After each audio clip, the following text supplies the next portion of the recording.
As Sri Lanka confronts a major economic crisis and our economy shifts more towards the local and the regional, what should the rural economy look like?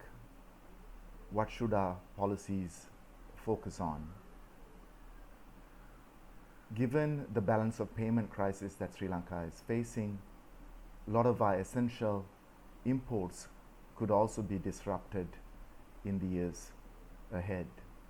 And in this context, it's very crucial that we set the record straight on the rural economy.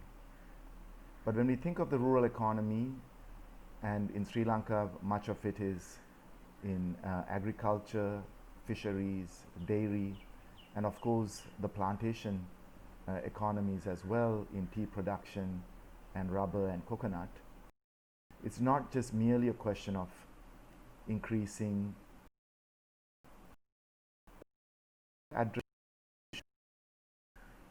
This is a problem about agriculture, but it's also about agrarian relations.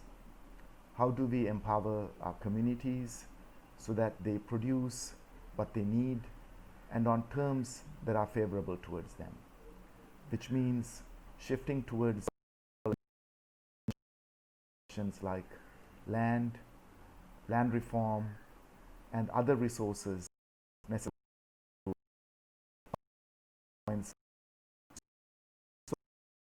and productive relations in the countryside. The other question that we have to address is food security and changes to our system.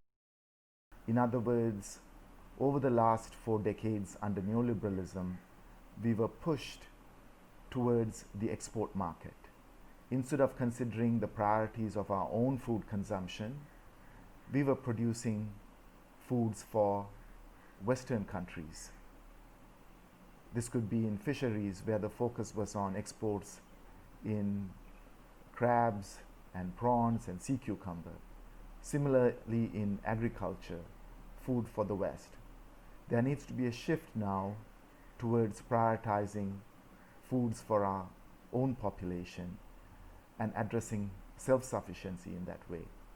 It does not mean that we cannot export, but the priorities have to change.